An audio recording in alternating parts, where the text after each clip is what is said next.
17 मई 2026 को एक अत्यंत महत्वपूर्ण ज्योतिषीय घटना घट चुकी है। शनिदेव जी अपने ही नक्षत्र उत्तरा भाद्रपद नक्षत्र से निकलकर रेवती नक्षत्र के प्रथम चरण में प्रवेश कर चुके हैं और यह गोचर मीन राशि में रहते हुए ही हुआ है, क्योंकि शनिदेव जी मीन राशि पर ही विराजमान है और मीन राशि पर शनि की साढ़े साथी का दूसरा चरण चल रहा है।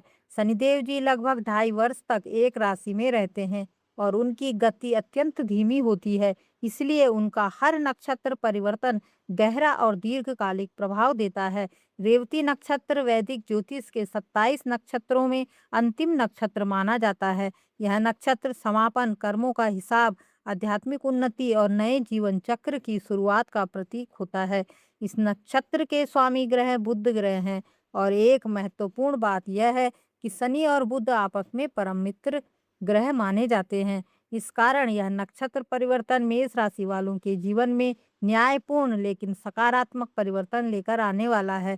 इस समय शनिदेव जी मीन राशि में स्थित हैं, जो मेष राशि से द्वादश भाव यानी 12वें भाव पर पड़ता है। 12वां भाव दर्शाता है विदेश, खर्च, अध्यात्म, एकांत, लंबी यात्राएं, जीवन के गहरे अनुभव। साथ ही मेष राशि पर इस समय शनि की साढ़े साथी का पहला चरण भी चल रहा है, लेकिन घबराने की आवश्यकता नहीं है, क्योंकि शनिदेव जी कर्म फलदाता और न्यायप्रिय देवता है।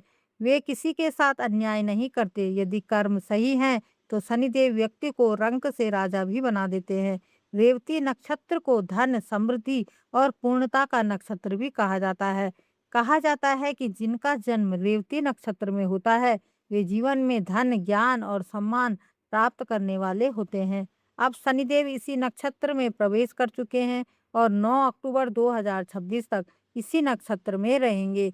इस अवधि में मेष राशि वालों के जीवन में कई रुके हुए कार्य पूरे होने लगेंगे। बहुत बार ऐसा होता था कि आपका काम लगभग पूरा होते होते अचानक रुक जाता था, लेकिन अब शनिदेव की कृपा से ऐसी बाधाएं धीरे धीरे समाप्त होने लगेंगी। कई वर्षों से मन में दबा हुआ कोई सपना या इच्छा थी, वह भी 9 अक्टूबर से पहले पूरी हो सकती है, क्योंकि रेवती नक्षत्र के स्वामी बुध है। इसलिए इस समय मेष राशि वालों की बुद्धि, विश्लेषण क्षमता, निर्णय शक्ति अत्यंत तेज हो जाएगी। आप स्वयं समझने लगेंगे कि कौन व्यक्ति आपके लिए सही है और कौन आपके लिए गलत है, कौन सा निर्णय आपके जीवन को आगे बढ़ाएगा, क्योंकि अब तक कई लोग आपके साथ गलत करते रहे होंगे और आप चुपचाप सहते रहे होंगे, लेकिन अब शनिदेव जी आपके ज्ञान के नेत्र खोलने वाले हैं।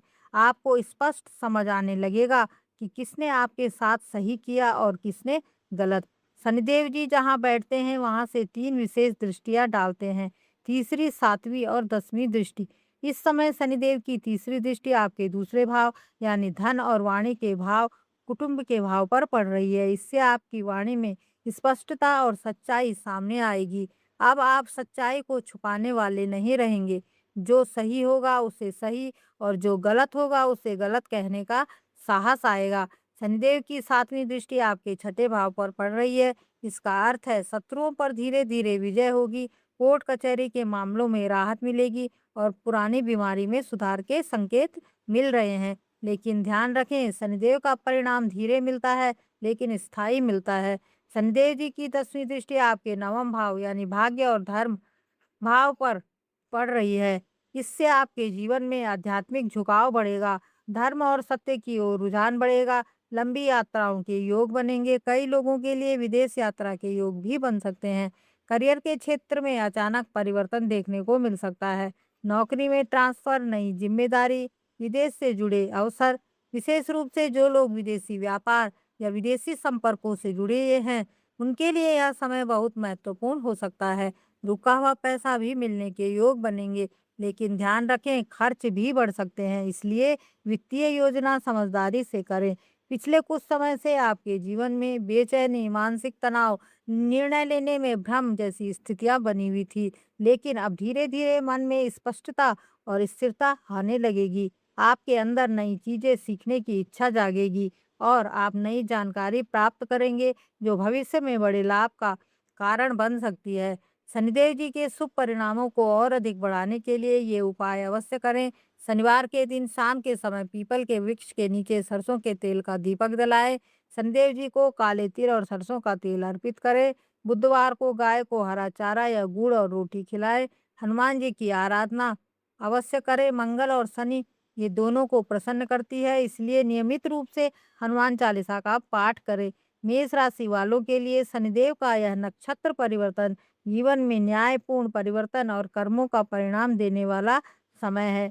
यदि आपने कर्म सही किए हैं तो आने वाला समय आपके जीवन को नई दिशा देने वाला सिद्ध हो सकता है। वीडियो पसंद आए तो वीडियो को लाइक करें, शेयर करें, बेल आइकन को प्रेस करें और चैनल को सब्सक्राइब अवश्य करें। कमेंट में जय शनिदेव, जय बजरंगबली, जय श्री कृष्ण, राधे राधे अवश्य लिखें।